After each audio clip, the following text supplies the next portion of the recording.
All right.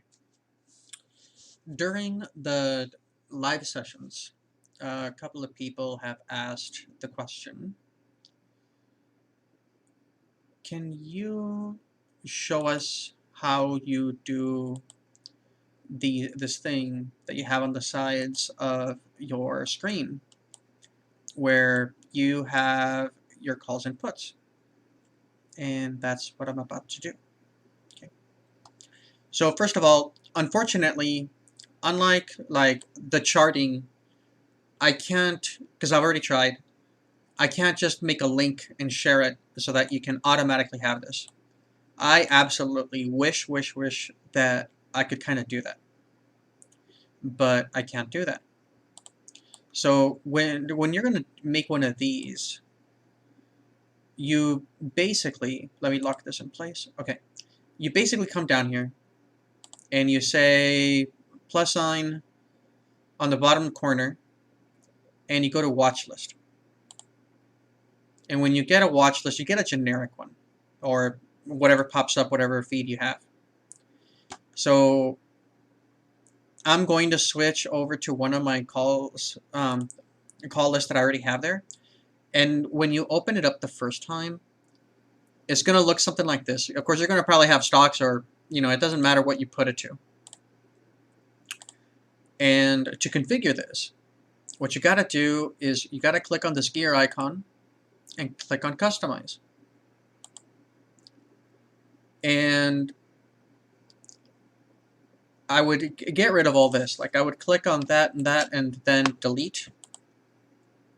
And then select in a specific order from this list the items that I'm going to show you. I'm going to hit cancel here because I already have it.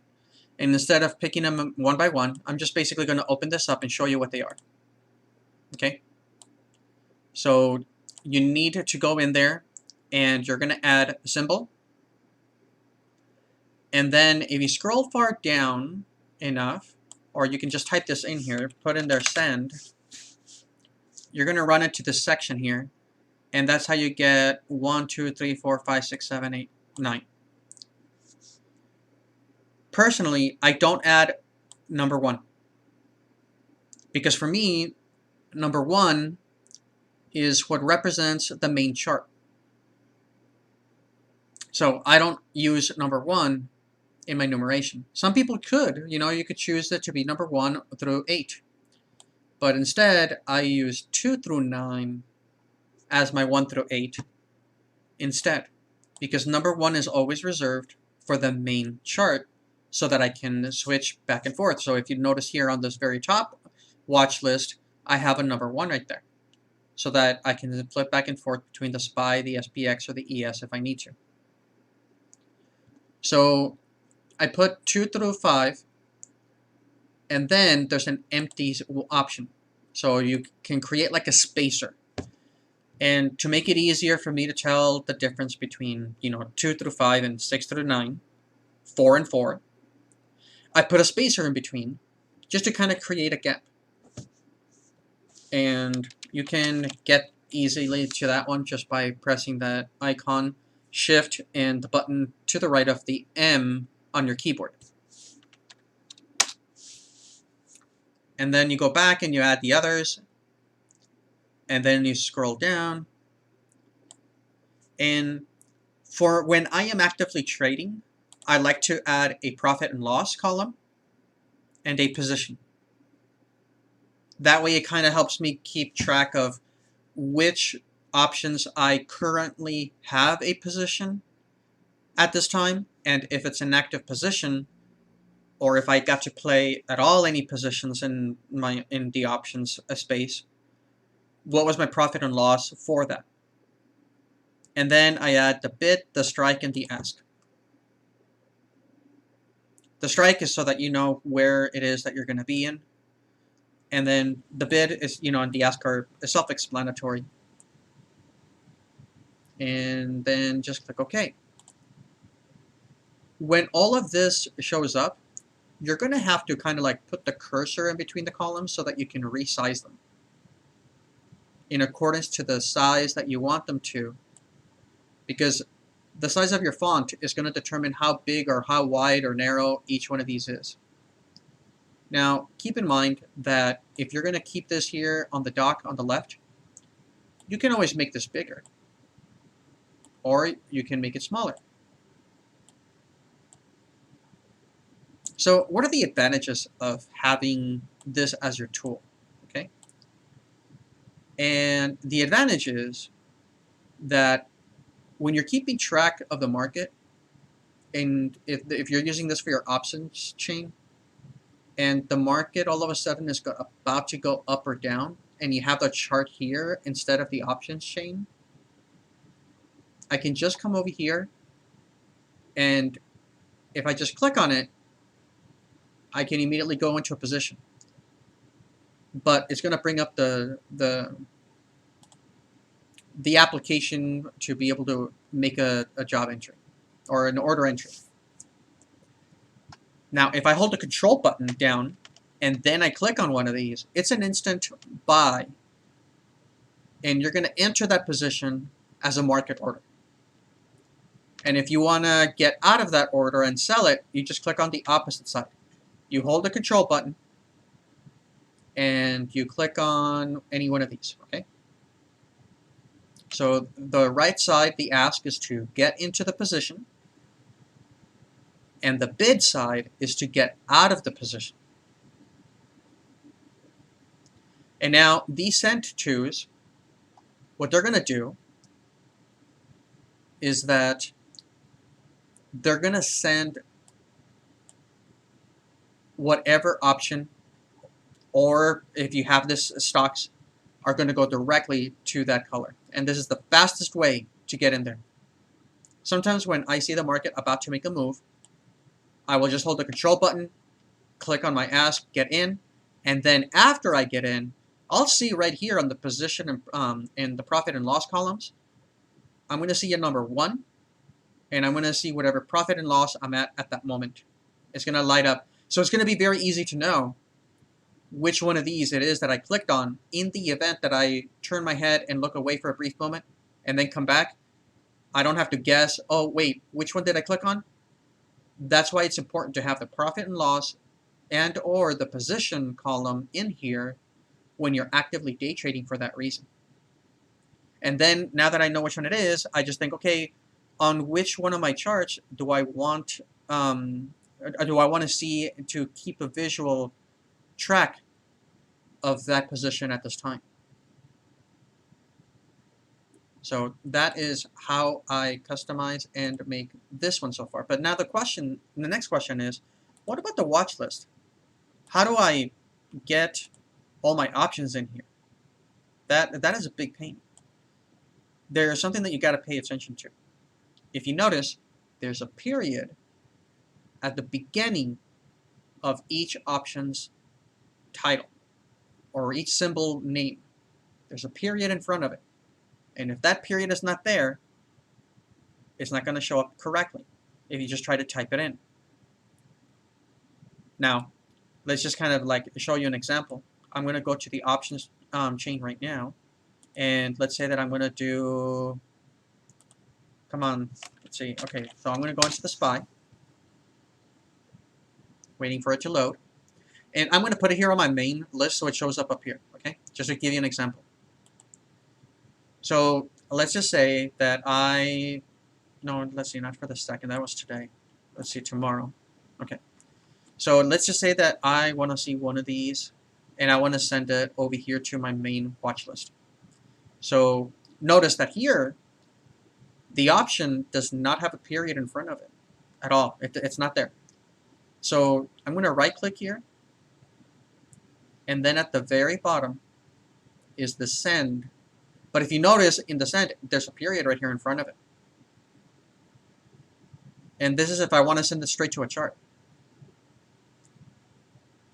Now, that's why I created this tool, because from the options chain, this is how you can send it straight to a chart, but then you got to switch to the chart, or you got to have that chart on a different monitor, or however you want to do it.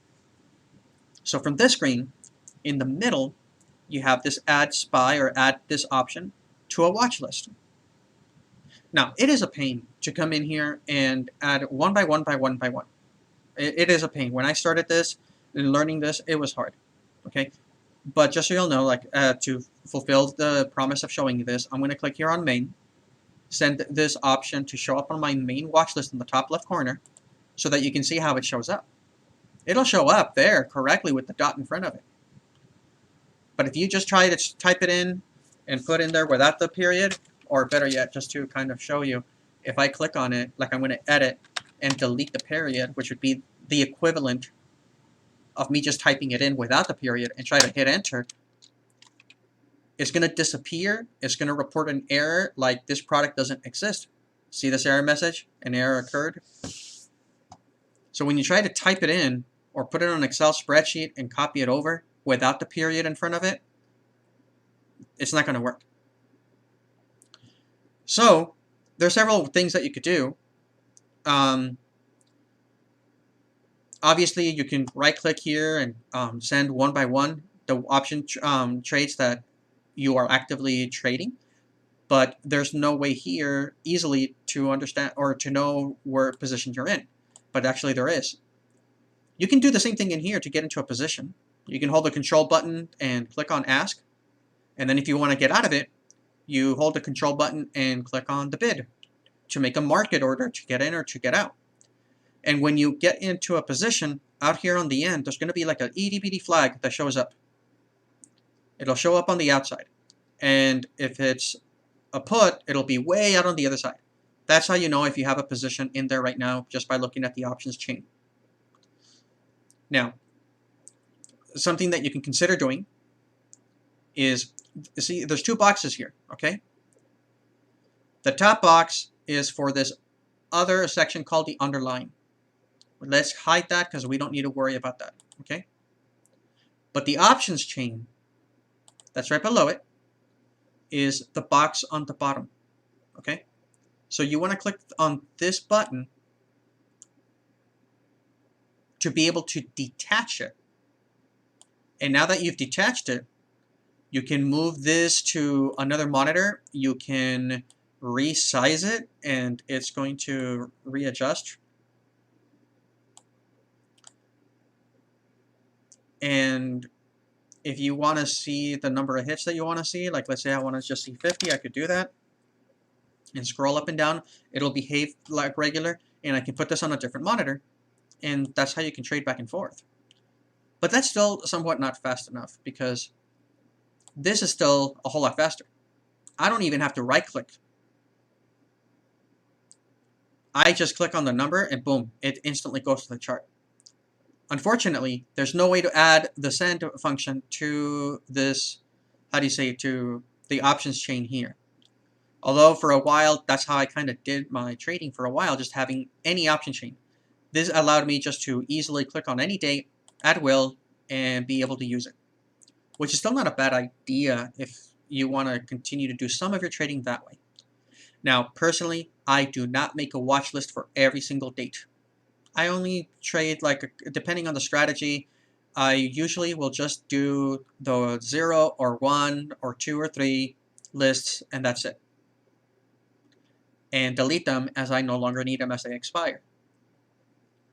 But if I'm going to trade anything different, I might as well just use the options chain, because it's not worth making the export for this if you're going to be bouncing around from one time frame to another from different dates. So that's why I just kind of like stick to a day or two at a time. So I only have to kind of export and create this one or two times a day or whatever. So coming back, I'm going to close this right now. And now that we're in here again, the longhand form of being able to do this is you come up here to the corner and you click on this icon that says Show Action Menu. It should be the one right next to the gear. And when you click on it, you're going to come down to the section that says Export. And if you notice, there's a section that says Export to Microsoft Excel. Now, I really have not tried to use Google Sheets, I'm sure that you could probably do the same there, but I've always loved and had access to Microsoft Excel, which is what I've always used. So what's going to happen is I'm going to click Export to Microsoft Excel. And after I click on it, I wait a second, and then this message from the top comes down. And it says, hey, is the option chain that's open, or any option chain that's open at the moment, all the way down, it has been copied and sent to your clipboard. That's what that message basically said. So before I use that, don't have a ton of these option chains open because it will fill up your clipboard pretty bad. I close up pretty much all of the option chains and only open the one that I want to export. Okay, so I exported it. So let's go to Microsoft Excel and let's open up a new sheet. And let's see, I am going to just make it a blank worksheet. Okay. Now I'll talk about this spreadsheet later. All right, so now that we're here, I am going to hit Control V and paste it. V as in Victor, like regular copy and paste. I'm going to minimize this for a bit. Okay. Now, if you notice when you click on these fields, there's like a certain formula already up here. And any cell formula that you click on, for the most part, in the middle part, it says RTD. And then it says TOS or RRTD. And it says what it is and the option. So this spreadsheet is actually semi-live, depending on what version of Microsoft Excel you have. And a lot of these details are going to update in real time if your Excel is somehow connected to the Thinkorswim RTD file that automatically updates them. Well, we don't need to mess with that on this session, but I felt like throwing that in. It may be helpful in another session. So I'm going to modify and stretch out the letter C here. And then I'm also going to stretch out the letter T, because this is where the option descriptor is that you need. Okay, let me make this a little bigger so that you can see it a little better. Okay. So when you paste it, I stretch out column C and column T as in Tom. Now, to the left of column C, we have empty cells, which is perfect. But we don't have that here on column S. That's not a problem for what we're going to do, but some people, what they like to do is that they like to add, insert an empty column. You don't have to do that, but it's helpful. Because what you could also do is you could just overwrite whatever information is in the column to the left, because we're just going to export the information. So it doesn't matter what is here if we just overwrite it. So I'm going to put that back the way it was. So we're going to concentrate first on the calls, which are on the left. What we're going to have to do, I'm going to come in, zoom in a little closer so that you can see what I'm going to do, is that we need to enter a specific formula here in this cell.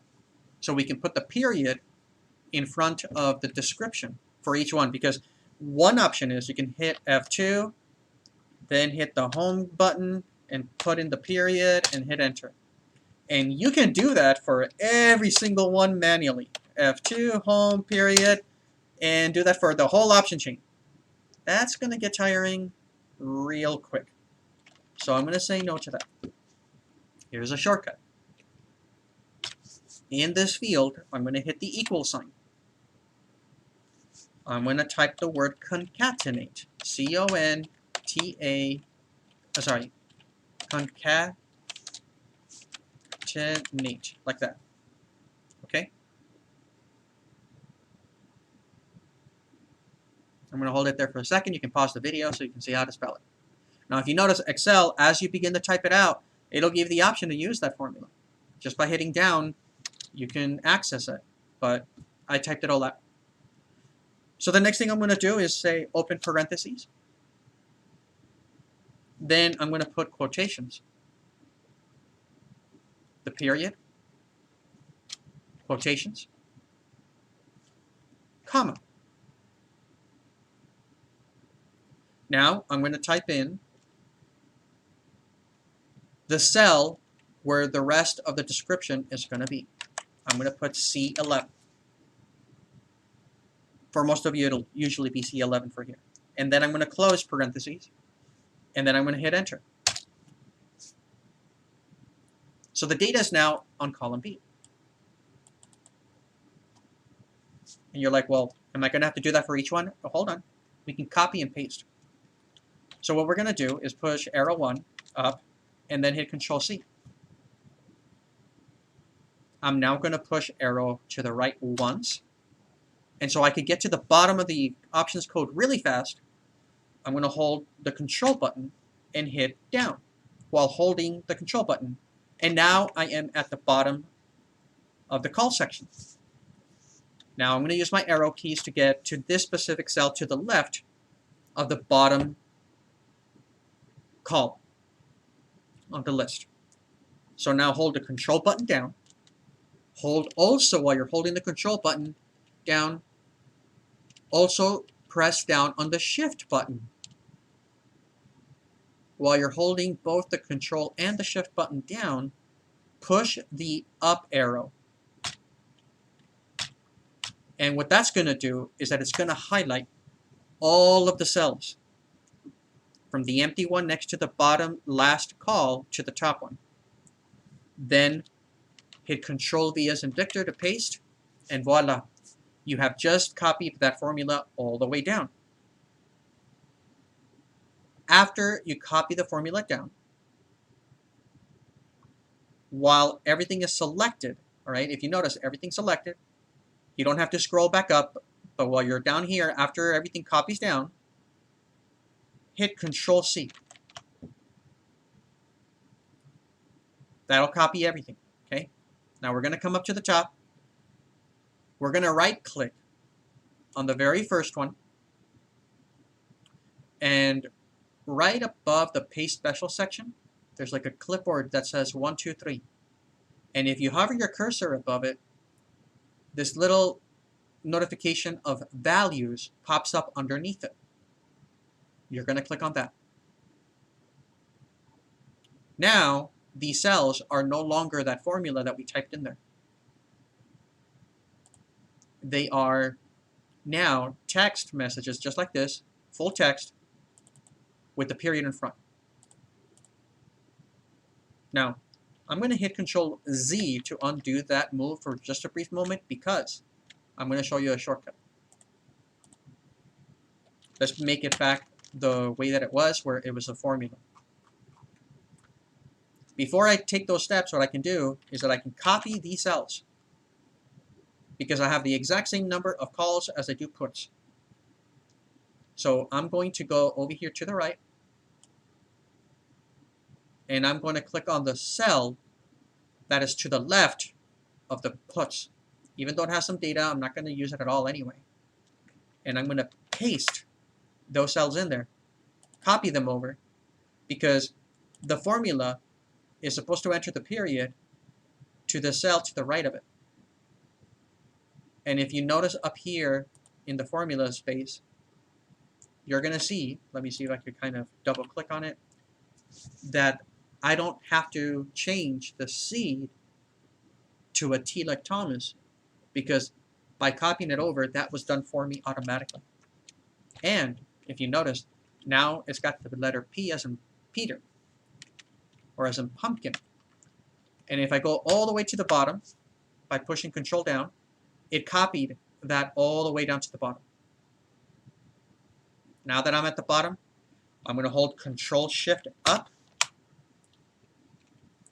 Because it's selected at AX, it doesn't matter if it did.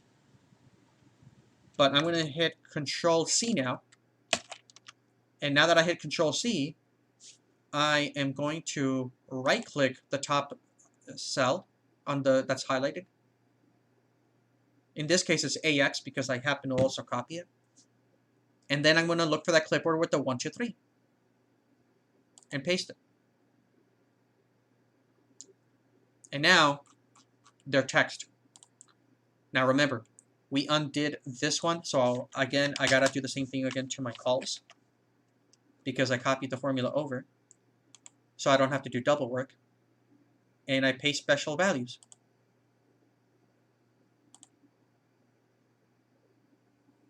Pretty cool, huh? So again, I'm just gonna put a period here so that I can write this for a different way. So concatenate, open parentheses, quote, period, quote, comma, and then C1, and then close. Of course, the period at the very beginning is not supposed to be there. I just did it there so I could show you this formula without it disappearing on me while I show it to you. And that way you can pause the screen and see the formula and write it down in case you need it. Okay.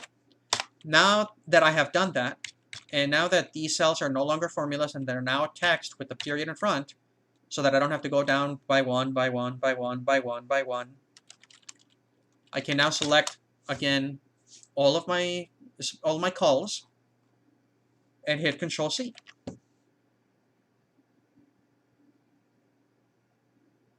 Now, if you notice, they're for the date May 3rd,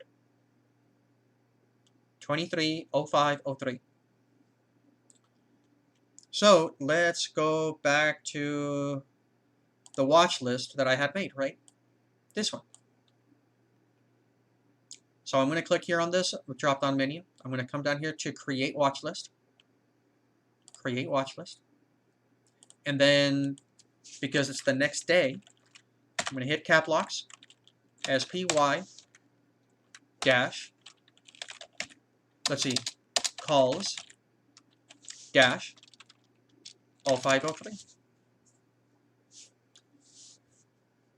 And then come down here to import, click on that, paste from symbols from clipboard, click OK,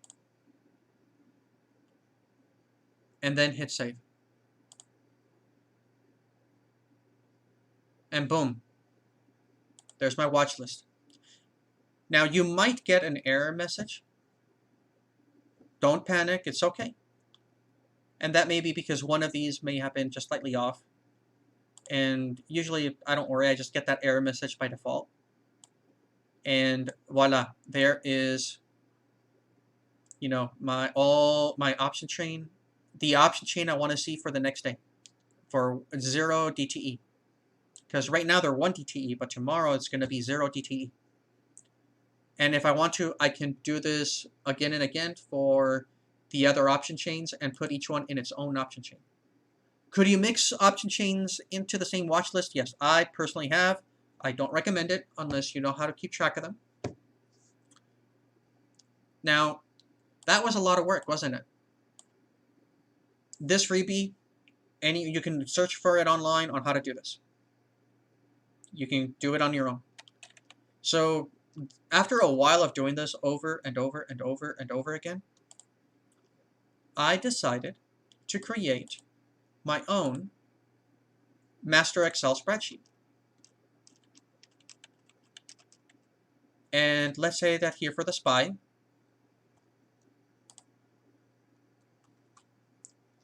I designed this in a way where I can just come up here, type in 23/03/05, or sorry, enter the date in the middle, and the whole option chain is automatically going to update for me.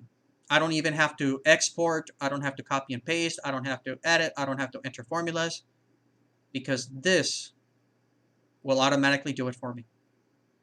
Oh, and it's also live.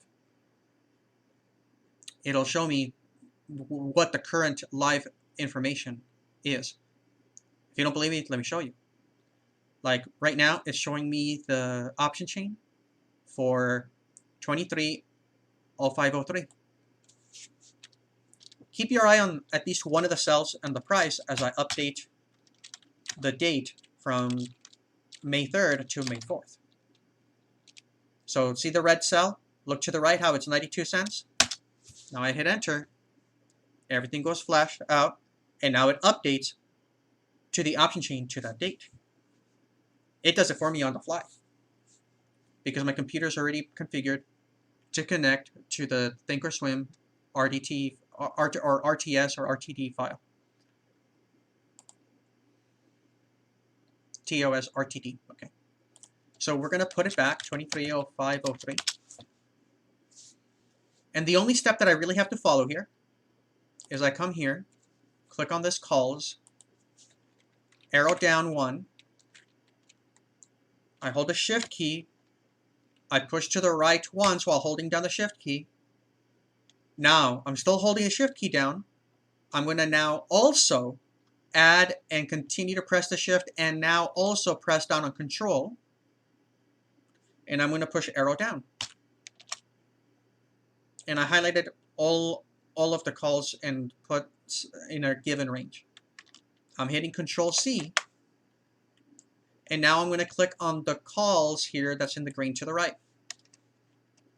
I'm going to push down 1. And then now I'm going to right click. I'm going to do that clipboard, the 1, 2, 3, which represents the values, and paste the values. Now, we already did the calls using the other method. But here, I'm now going to click on the puts because that's all I need. Now I'm going to hit Control C. I'm going to go back to my watch list. I'm going to drop this down. Create watch list. Click in here. This is the SPY. Now I am adding the puts for 0503. Import. Paste symbols from clipboard. Press OK. Press save. Voila. There we go. I'm going to get an error message, and that's okay. And I'm done.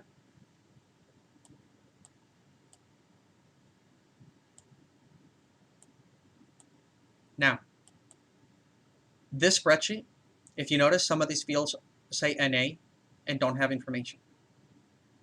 And that is because at this time, for that strike price, there's no call or put option for that strike because it's way out of the money, so far out that there's no call or put option. But as we scroll up or down, that changes as we get closer to the current price and as we go up. So because right now the SPY is usually trading between 200 and 600, it always sticks in the middle for the most part. This spreadsheet is automatically programmed to identify that, center itself, and offer you like about a 400 count range of SPY calls and puts for you to copy from. Remember that error message that we got when we were trying to paste the put or calls in there? That error message says, when copying and pasting from here, it says any call or put that you added or pasted from this list that does not exist in our system is going to be skipped and not entered. And that's okay. But the call and puts that you do paste that do have a value and that are in the system, only those will be entered. So I save myself a great deal of headache because all I have to do here is come in here, say date code, update that, copy and paste over, and then just copy this straight in. I'm done in less than 30 seconds using this spreadsheet. Now, unfortunately, I'm not going to give away that spreadsheet for free. So if you are a paying subscribed member of my The Crown Trading community, you will get access to the spreadsheet for free. And if there's any updates or needing to update any portion of that spreadsheet for the SPY or SPX, you will have, as long as you're a member, you will have access to free updates. If you're not a community member and you're not interested in becoming a community member, I will be setting up in the near future a separate exterior store or digital store where you can go and pay $1 to download a current version of that spreadsheet. And you will have 30-day access to that store. In the future, after 30 days, if Thinkorswim ever does an update that requires that spreadsheet to be updated because Thinkorswim did a change, and I update that spreadsheet, if you're not a community member, you will have to go back to that exterior store if you're not interested in joining, pay another $1, and get an updated version at that point in time.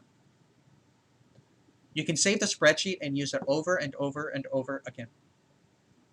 So our community members will have access to the tools that I create for the community to share it with them, and they will have free access to the tools. Non-community members, you will have access if you pay $1 for access to that digital download of the Excel spreadsheet.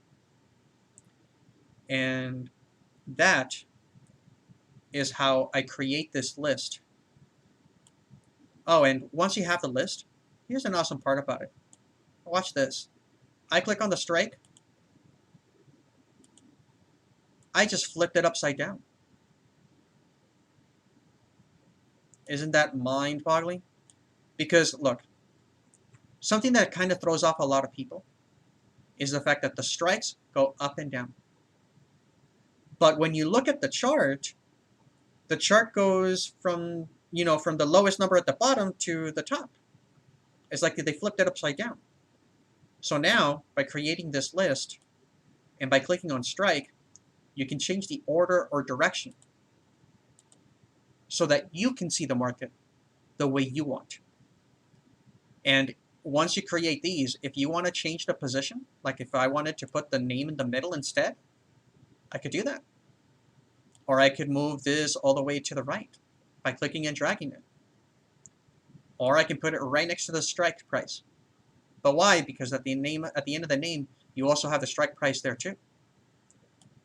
Personally, I always like to leave them here on the very, very far left. You can customize this however you want once you have it. Now, again, this is made here when it's on the side. And then, once you finish customizing your chart here on the left, as long as you don't delete it, it'll be there, the way that you designed it. But then here, if you just want to detach, you click on this right here, detach, and watch this. You're going to love this. You are so going to love this. This one is for my puts. Detach again.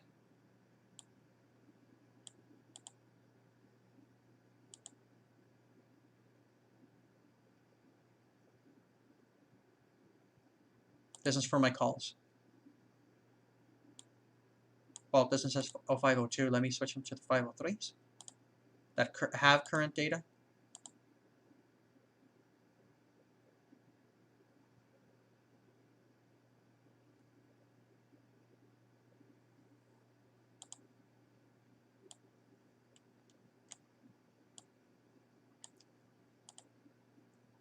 And let's just say that you are trading more than one option product. So let's say, for example, I also trade the SPX. Now, we didn't do the one for the XPS or SPX, but I'm just going to use the old one that's in here. Detach again.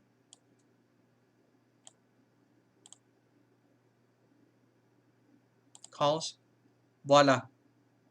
I have 4 lists. And I can put them on different monitors.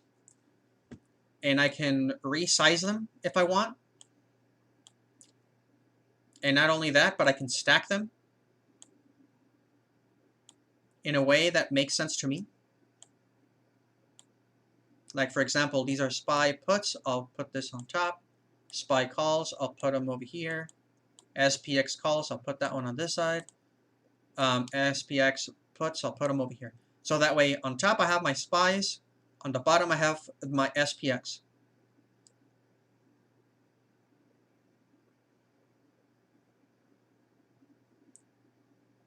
And let me see if I could just kind of hide this so that way that doesn't confuse us too much.